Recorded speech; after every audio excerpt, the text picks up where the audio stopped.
commencer tout de suite avec M. Angélique et M. Mirabli. Donc, M. Angélique, vous êtes responsable de la sécurisation des collèges. La rentrée a eu lieu en septembre. Est-ce que tout a été fait dans les temps? Bonjour Monsieur Zandonis, bonjour aussi à tous les téléspectateurs de Canal 10, je leur présente mes meilleurs voeux. Et puis naturellement, vous le savez Monsieur Zandonis, la démarche n'est pas uniquement liée à la sécurité, on parle surtout d'élèves et au-delà de la sécurité, ça passe aussi par tout notre engagement pour la réussite éducative, sociale, et culturelle naturellement, et donc tout cela doit être encadré par une sécurisation optimalisée. C'est une démarche puisqu'il y a une volonté réelle de sécuriser nos établissements, et donc nous voulons que chacun puisse bénéficier de 100% de cette démarche de sécurité. Nous avons fait le nécessaire puisque ce sont des engagements financiers colossaux pour réhabiliter un certain nombre d'espaces scolaires de notre département, et donc la réponse est oui, nous sommes en train d'entamer un ensemble de démarches pour garantir la sécurité. Et au-delà de la sécurité, il y a avant tout un univers scolaire qu'il faut maintenir. Ça passe aussi par les hommes, la relation humaine que le département a avec les enseignants, avec les chefs d'établissement, avec les parents, aussi avec les élèves. Tout ça aussi parce que ces mêmes élèves sont souvent dans des associations. Nous avons aussi cette relation à engager avec les associations parce que l'espace scolaire peut être aussi un espace où s'épanouissent les associations. Alors vous savez que dans certains établissements scolaires où il n'y avait pas d'eau quelquefois, est-ce que ce problème-là commence à être résolu? J'aime bien votre mot « quelquefois ». Ça prouve que quelque part, il n'y a pas de continuité. Bien sûr, certains collèges se sont retrouvés avec des difficultés, souvent liées à la suite de passage des événements cycloniques. Mais nous nous sommes engagés à faire en sorte que tous les collèges soient autonomes. C'est vrai que nous avons engagé un certain nombre de fonds, beaucoup de nos collèges, presque la plupart, j'ai envie de dire, parce que nous sommes engagés sur 100% des collèges qui puissent disposer d'une autonomie complète en matière d'eau. Je crois que le problème ne se pose même plus. Il y a des citernes un peu partout? Il y a des citernes un peu partout, voire même plus de citernes que prévu, puisque nous nous sommes vraiment engagés là-dessus. Alors, je sais qu'il y a eu des partenariats avec le rectorat aussi. Qu'est-ce que ça donne concrètement pour l'amélioration des conditions de vie et de travail dans les établissements scolaires? Une chose est certaine, quand on parle de démarche éducative, on a besoin aussi d'épanouir nos élèves. Donc le conseil départemental, par la volonté de son président, M. Guy Losbar, nous demande justement d'être présents à côté des élèves, à côté des enseignants. C'est pour ça que nous mettons en œuvre un ensemble de projets éducatifs. Nous travaillons en partenariat avec le rectorat là-dessus. Parfois, nous anticipons même les demandes parce que nous considérons que nous sommes déjà sur une lancée, et donc ce qui a été réalisé l'année précédente, eh bien nous permettons déjà d'anticiper la demande, puisque nous savons que de toutes les façons, nous allons rencontrer le rectorat pour échanger sur un ensemble de problématiques, parce que l'objectif pour nous, c'est de rendre tout élève, tout collégien en Guadeloupe, un élève, lui donner en tout cas la perspective d'être heureux, parce que l'élève d'aujourd'hui, le collégien d'aujourd'hui devient un lycéen demain et ensuite un étudiant, donc nous assurons justement cette continuité-là. Vous savez qu'il y a un lycéen qui a été tué hier soir pour le carnaval. Écoutez, je suis assez désolé pour ça, parce que vous savez, je suis un élu à Pointe-à-Pitre, donc naturellement, nous étions au fait de ces informations, donc on a appris le décès de ce jeune, donc c'est aussi une compassion que nous devons avoir. On a aussi cet appel à lancer, parce qu'on a un vrai problème éducationnel. J'ai vu sur les réseaux sociaux beaucoup de gens s'émouvoir de la situation, mais je crois qu'il faut un moment qu'on se mette debout, qu'on se prenne véritablement en main, parce qu'on ne peut pas laisser cela aller trop loin. Je crois que c'est parti dans un sens. Tant que le carnaval est très long. Le carnaval est long et on ne peut pas laisser le carnaval être le théâtre de telles exactions. Un jeune quand même, il est jeune. Je pense déjà à ses parents, je pense à sa famille. Comme j'ai vu aussi sur les réseaux sociaux, on ne peut pas mettre un policier derrière chaque participant. Je crois qu'il y a une conscience qu'on doit prendre. On ne peut pas se laisser aller comme ça, je crois. Je reviens vers vous tout à l'heure. Je me trouvais M. Mirabli, puisqu'il faut qu'on parle un peu de sport. Comment ça se passe? Alors, est-ce que vous avez été satisfait du Tour de la Guadeloupe cette année? Oui, tout à fait. Je crois qu'on a assisté à l'un des plus beaux tours de l'année. Il faut reconnaître que le conseil départemental, de la volonté du président Losbar, veut que nous soyons présents sur les grandes manifestations sportives. Les tensions sont apaisées. Pardon? Les tensions sont apaisées. Oui, les tensions sont apaisées. D'ailleurs, le Grand Prix du conseil départemental va avoir lieu cette année 2025. Donc, vous savez, il y a un moment où les hommes s'assient pour pouvoir justement trouver des solutions et permettre à notre jeunesse de pouvoir avoir des activités le plus louables possible. Alors, il y a eu le football aussi cette année, enfin l'année dernière. Ce que j'appelle la petite Coupe du Monde de la Guadeloupe.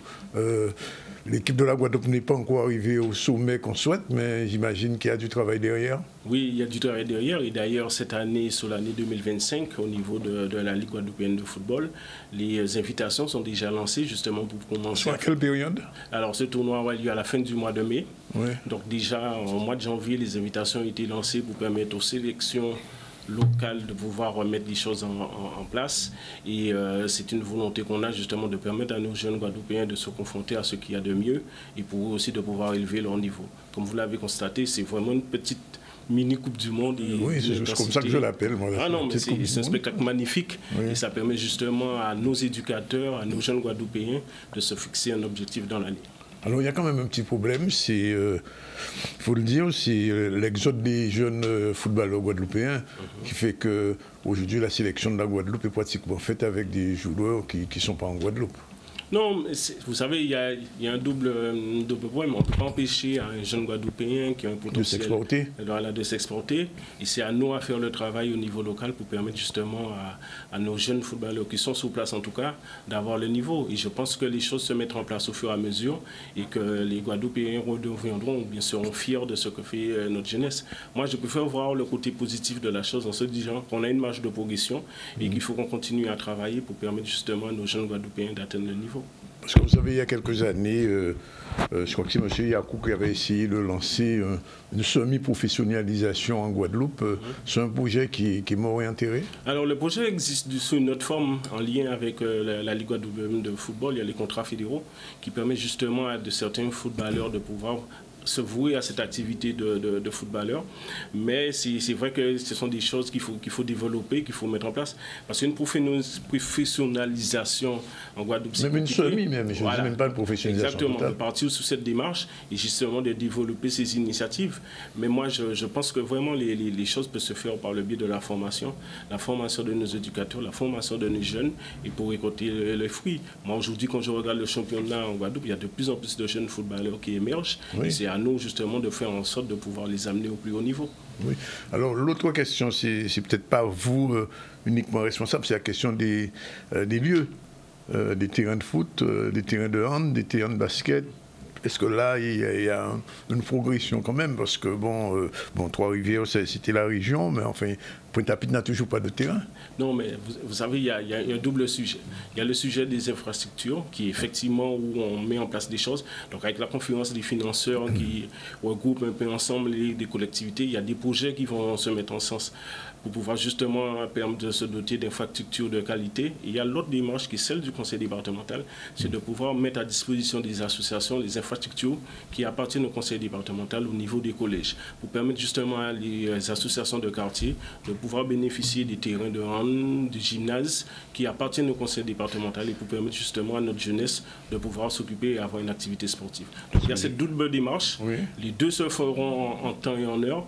Mais il faut commencer par le bas, c'est-à-dire notre jeunesse. Donc nous avons décidé avec le président Angélique et le président Losbar de permettre justement à ces jeunes de pouvoir bénéficier des infrastructures qui appartiennent au conseil départemental.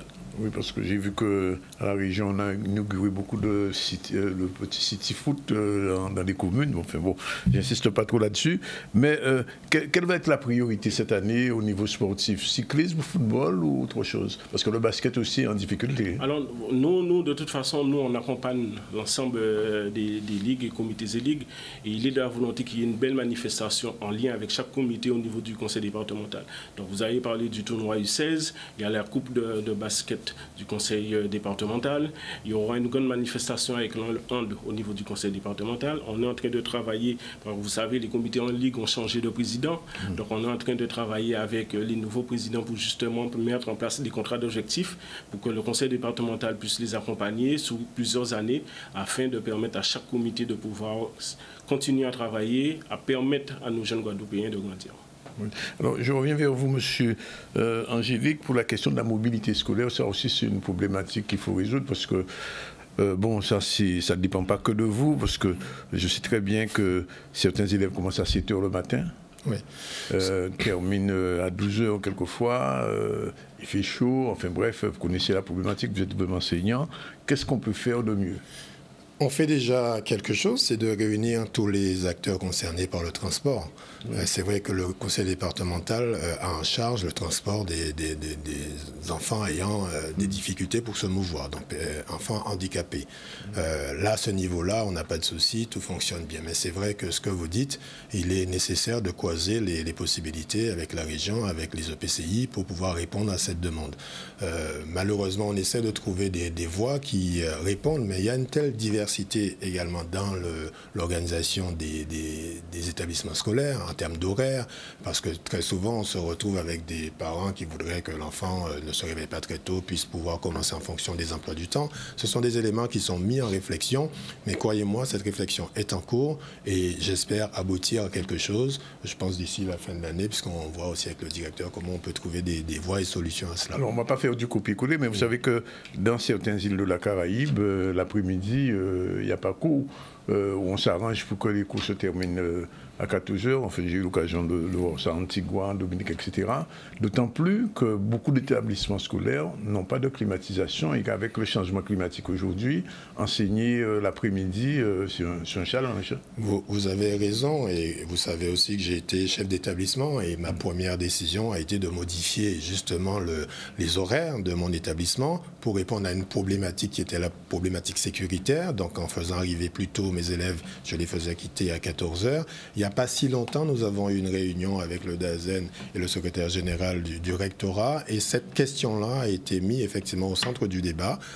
Peut-être qu'il faut qu'on arrive là, puisqu'il y a cette condition climatique, parce que derrière, on équipe tous les collèges, tous les établissements scolaires de climatiseurs, mais on ne répond pas positivement aux problématiques de la transition écologique non plus. Donc, il faut véritablement qu'on puisse peut-être remonter le temps, du temps de la lecture pour répondre à cette contrainte, mais vous avez raison de souligner cela. Mais encore une fois, on souhaite, vous savez, le président, son gros combat, c'est la domiciliation du pouvoir, avoir plus la possibilité de répondre concrètement à une problématique qui soit locale. Je crois que là aussi, c'est dans ce vase-là qu'il faut verser cette problématique-là.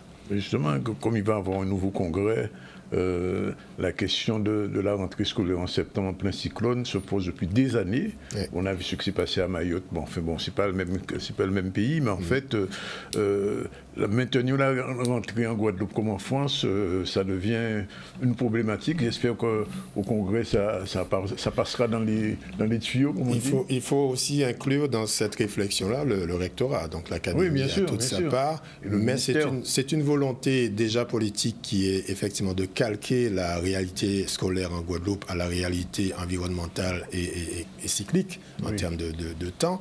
Donc, quelque part, oui, la réflexion est portée, mais ça ne dépend pas, comme vous le disiez, ça ne dépend pas que... C'est la domiciliation du pouvoir, voilà. Donc on en parlera au mois de juin probablement. Alors, l'autre question. Alors, vous savez que, bon, ça ne dépend pas de vous, mais enfin, vous êtes au courant, dans la région de la CNBT, dans nos Bastères, oui. Il y a depuis 2 ans une expérience qui est faite autour du fruit à pain. Je parle là de la restauration scolaire, vous avez bien compris. Nos jeunes mangeaient plus de produits made in France ou made d'autre part. Est-ce que sur la question de la restauration, il y a une volonté de, j'ai envie de dire, de guadeloupéaniser un petit peu la production? Parce que vous savez que si on consomme plus guadeloupéen, ça veut dire qu'on produira plus, l'agriculture sera plus intéressante pour les agriculteurs. Vous parlez à un convaincu et ça me fait penser au maire de Pointe-à-Pitre, Carrie Durimel, qui est un écologiste, comme vous le savez. Oui. On réfléchit à cela. C'est une action qui a déjà été lancée dans Pointe-à-Pitre en termes de réflexion. Mais puisque nous sommes à l'échelon du conseil départemental, eh bien, vous parlez à un convaincu, puisque nous avons lancé, sous l'initiative du président Guy Losbar, le projet Jardin en nous, qui répond parfaitement à cette problématique-là. Mais le problème, c'est que... Jardin créole aussi dans les écoles. Absolument. Et donc, pourquoi on en parle? Parce qu'il faut d'abord former malheureusement nos jeunes, former leur palais, parce qu'on ne peut pas inculquer directement quelque chose. Voilà, puisqu'en fait, on s'est bien rendu compte que malheureusement, on ne peut pas imposer, puisque c'est une question éducationnelle, mais par contre, lorsqu'on les fait découvrir et on les fait participer, ils travaillent au résultat, eh bien, ce sont des jeunes qui sont les meilleurs vecteurs, meilleurs porte-parole de cette volonté que vous avez citée, qui est de faire en sorte que notre production locale puisse servir justement en termes à tout le monde, en fait, à tous les Guadeloupéens en particulier, et ça résoudrait peut-être notre problématique de vie chère. Oui, parce qu'au niveau de des cantines, bon, le yaourt c'est bien, mais enfin, il y a mieux. Oui. Et ça, on le sait. Vous et moi, nous sommes d'une bonne génération qui permet de bien penser que le samedi et le dimanche, on a nos rituels. Oui. Alors, deux petits mots quand même sur le numérique, parce qu'on est passé dans le numérique un peu partout. Le numérique, c'est pas seulement le portable à l'école, mais c'est aussi des moyens pour les enseignants et pour les jeunes. Qu'est-ce qui est prévu? Tout est prévu, puisque là encore, on est sur une base de 100% des collèges qui doivent ne plus souffrir de la fracture numérique. Ça veut dire que tous les collèges doivent être reliés et permettre un travail serein. C'est vrai qu'en tant qu'élu, en tant qu'enseignant, en tant que parent, je rechigne un peu à dire qu'il faut du numérique partout dans l'école. Parce qu'en quelque part, on va frustrer nos élèves, ils vont perdre l'habitude de rechercher, d'être curieux. Et donc peut-être le faire avec parcimonie. Mais il n'empêche qu'on vit dans ce monde, on est au XXIe siècle, on est dans la mondialisation, on ne peut pas couper notre Guadeloupe du monde qui l'entoure. Donc, quelque part, nos élèves doivent bénéficier de tous les moyens dont dispose chaque élève dans ce monde. Mais il n'empêche qu'il y a effectivement une question d'éducation. Mais je vous rassure, là où il n'y a pas de solution possible avec par exemple, comment on les appelle, les opérateurs, on trouve d'autres voies, d'autres solutions qui permettent à chaque collège de pouvoir répondre à ce besoin d'éducation, à ce besoin pédagogique. Et à ce niveau-là, je rassure tous les spectateurs qui nous regardent, nos collèges sont bien équipés. Pour revenir à M. Mirabli, la Guadeloupe participe, bon, ça a été compliqué cette année, à la Gold Cup de la Caraïbe. Est-ce qu'il ne faudra peut-être pas, au niveau cyclisme, renforcer un petit peu les échanges avec, je ne sais pas comment ça se fait, est-ce que c'est au niveau des clubs ou est-ce que c'est au niveau du conseil qu'il va falloir prendre cette décision? Parce qu'on a quand même le sentiment que nos cyclistes manquent de kilomètres, quelquefois. C'est un débat qui existe depuis plusieurs années. Après les grandes manifestations qui se font en Guadeloupe avec le calendrier permettra dans une partie, si nous ne pouvons pas sortir, mais de faire venir des coureurs de l'étranger pour nous permettre justement de progresser. Pendant des années, chaque club avait des joueurs, on va dire, andins qui permettaient justement d'élever le niveau. Et je pense qu'il y a une stratégie à mener là-dessus et c'est peut-être le faire peut-être à partir d'une sélection de la Guadeloupe avec les meilleurs pour pouvoir financer et les accompagner sur des sorties extérieures et développer justement les compétitions en interne permettant d'inviter des cyclistes de haut niveau et permettant à notre Guadeloupe de pouvoir répondre. Moi, le débat existe, mais quand on regarde au final la problématique, on gagne peut-être pas le tour, mais nos cyclistes locaux ne sont pas ridicules. Lorsqu'on regarde le dernier tour de la Guadeloupe, faut dire les choses clairement, on voit toujours le côté négatif, mais quand on regarde il y a des progrès. Il y a énormément de progrès, donc je pense qu'il faut... Mais la Martinique est en train de nous talonner. Oui, alors, mais c'est bien. Mais c'est bien parce qu'elle nous pousse aussi à aller plus loin. Oui. Et moi, je suis très, très optimiste. Les cyclistes guadeloupéens sont à la hauteur. C'est à nous à les accompagner, à leur donner les moyens d'aller plus loin. Mais je pense qu'il y a une... Et là, on parle du cyclisme, mais quand vous regardez les autres sports, que ce soit le rugby, que ce soit l'athlétisme, que ce soit le tennis, il y a beaucoup de jeunes guadeloupéens qui sortent et qui demandent... Nous, on voit justement les demandes de plus en plus qu'on reçoit au niveau du conseil départemental des mesures d'accompagnement pour permettre à nos jeunes sportifs de pouvoir aller beaucoup plus haut. Parce qu'en préparant l'émission, j'ai regardé dans les archives, j'ai vu qu'il y a eu un Merlot qui a été champion de France. Oui, et qui est la Montinois. Dans les années 70. Oui, tout à fait, tout à fait. Ça veut dire que le cyclisme guadeloupéen est arrivé à un certain niveau quand même. Non, mais... C'était du temps de Métoni. Pardon? C'était du temps de Métoni. Oui, c'était du temps de Métoni. C'est ça, non. Moi, je suis... Alors, je ne vais pas dire un éternel optimiste, mais on a du potentiel en Guadeloupe et je pense qu'il faut qu'on en soit conscient. Oui. Et qu'on se donne les moyens de les accompagner. Et c'est la volonté du conseil départemental. Ne serait-ce qu'au niveau de la direction du sport, c'est 2 millions qui sont mis justement pour aider le monde sportif. Oui. Donc il y a une volonté vraiment d'accompagner, que ce soit les comités et ligues, mais les clubs sportifs aussi. Vous êtes au courant du stade de Trésor qui va être inauguré le 18 janvier. Oui, à Sainte-Anne. Oui, c'est quand même une bonne chose quand même. C'est une très très belle chose. Pour l'un de ces grands footballeurs guadeloupéens, il y en a d'autres. Hein. Il y en a d'autres. Donc valoriser aussi ceux qui font. Bon, on a des champions dans le judo, on a un peu partout. On en a partout, on en a en basket. L'athlétisme a un petit peu baissé. Mais c'est l'athlétisme français de façon générale. Mais les choses vont repartir. Croyez-moi, les choses vont repartir. Ah oui, je vous le garantis. Ah bon, si vous me dites ça, je vous crois. Bon, en tout cas, visiblement, les choses se mettent en place. Monsieur Angélique, vous êtes optimiste pour 2025? Très optimiste. Les difficultés budgétaire de la France en ce moment? Très optimiste parce que justement, c'est pas parce qu'il est là, mais je tiens quand même à rendre hommage à M. Merabli qui est le directeur de l'éducation du sport. Il fait le job et en plus on lui reconnaît cette valeur. Ça aussi c'est très important. Moi en tant qu'élu, je suis à l'aise avec lui, avec toute son équipe. C'est une vraie dynamique qui est mise en place. Donc je suis très serein dans ce que nous faisons et donc il suffit de l'écouter, il maîtrise ses dossiers, il est dans la dynamique positive et moi en tant qu'élu, je ne fais la cerise sur le gâteau. Donc, quelque part, je suis très optimiste pour l'avenir. Nous avons un langage franc avec nos partenaires, le rectorat, avec les associations qui œuvrent dans les différents quartiers de Guadeloupe. Nous avons un langage franc avec les chefs d'établissement, puisque je pense que là aussi, c'est important de les rassurer dans leur métier. Je pense par exemple au chef d'établissement du collège de Carnot, qui, effectivement, la semaine dernière, a connu quelques désagréments par rapport à ses élèves. Mais j'ai eu ce matin au téléphone un chef d'établissement très engagé qui est au fait de ses actualités, de son environnement et que le conseil départemental se promet d'apporter toute son aide et son soutien. Juste un dernier petit mot, peut-être pas trop optimiste, mais enfin, il faut quand même évoquer ça. Vous savez que au sein de le football ne se développe plus. Il y a eu un club qui a plus ou moins disparu. Ils ont des difficultés là-bas. On y pense un petit peu? Oui, mais vous savez, je pense qu'il faut être conscient de la problématique que nous avons et des problématiques du territoire. Mais moi, on est un archipel. Pardon? On est un archipel. On est un archipel. Oui. Mais comme je le dis, moi, il y a des choses qui se mettent en place pour justement permettre à nos jeunes footballeurs, ne serait-ce qu'un exemple, le mercredi, passer dans les clubs pour voir les écoles de foot, pour voir le nombre de jeunes enfants qui font la pratique sportive. Donc, c'est... Non, effectivement, il y a des soucis. Si on veut voir que les soucis, on verra que les soucis. Non, mais je ne veux pas voir mais les soucis, mais il y a des choses très, très positives au sein du monde sportif, que ce soit au niveau des jeunes footballeurs, que ce soit au niveau des jeunes basketteurs. Et le conseil départemental, comme vous le savez, a voulu accompagner justement les écoles de cyclisme. On accorde une subvention de 5 000 € à chaque école de cyclisme pour justement les aider à développer, à aller recruter des jeunes cyclistes.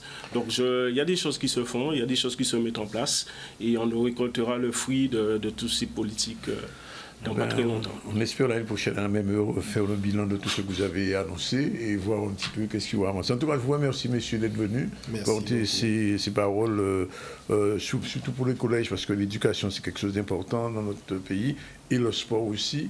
Je n'ai pas abordé la question de la culture à l'école, parce que le président de vendredi nous a fait un grand chapitre là-dessus, et je pense qu'il y a un travail qui est mis en place au niveau culturel dans les établissements scolaires. En tout cas, merci d'être venu. Juste un petit mot que je voulais ajouter. Allez-y, c'est gratuit. Je le fais sous l'égide de mon président. Le conseil départemental va lancer justement au mois de mars la mise à disposition des serviettes hygiéniques pour l'ensemble des jeunes collégiennes, parce qu'on s'est rendu compte que beaucoup de nos collégiennes étaient en échec scolaire par rapport à la précarité. Ouais. Et comme la collectivité, c'est la collectivité des solidarités, donc nous avons décidé, en lien avec le président Losbar et le président Angélique, de pouvoir équiper tous les collèges de serviettes hygiéniques pour les jeunes collégiennes. C'est une bonne nouvelle. Merci d'être venu.